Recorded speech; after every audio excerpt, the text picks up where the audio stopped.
it's very important for men and women to really understand how our brains are much different.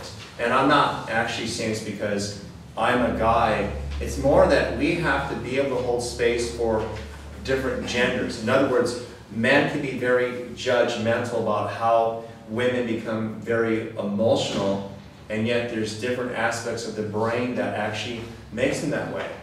And whereas with women, they might be very judgmental with men, for example, where they might not remember certain dates and things that are important to them, whereas in a woman, the hippocampus is larger, so therefore they're able to retain more information.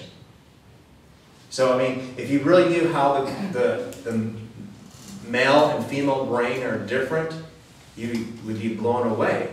Also, with the male brain, it's why in any type of confrontation, even if it's just a small disagreement, oftentimes men will become really aggressive. 2/3 of their brain is geared towards aggression and sex. So yes, men are more sexually stimulated.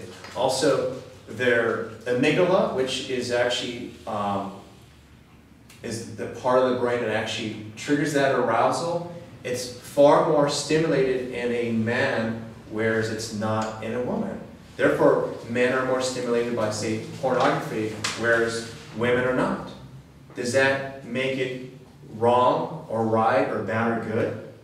And yet a lot of women will take the stand of like, how could you do this when our brains are different? And men also judge women also like, oh my God, are we going to do this again? Like, more often, it'll take women a lot longer to process and experience. You can get really clear with like, oh, I thought we were done with this argument. I thought we came to a conclusion. What have I still been thinking? And they start going into that place. And that's just how they process information. And they are judged also. And men can understand, what's all this drama? It's not drama, it's emotions. So they're not able to compartmentalize it as well as we are. So with that being said, it could be harder for a man to have sex with a woman because it might create a bond. Whereas like in her body, there's going to be oxytocin release where she's going to start bonding with you. But it also happens to men that it leaves their body much sooner. Therefore, they can move on a little bit quicker. More often, you notice as women that when a man gets divorced or they end up breaking up, it's usually more often the man hooks up with a woman much quicker. Yeah. That is because of this oxytocin deprivation.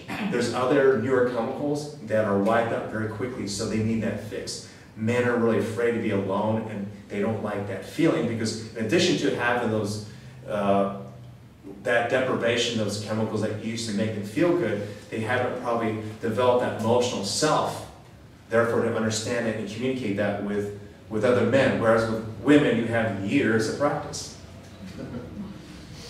You understand, like when women end up leaving a relationship, more than often they'll get together with other women, they want to talk, they want to process.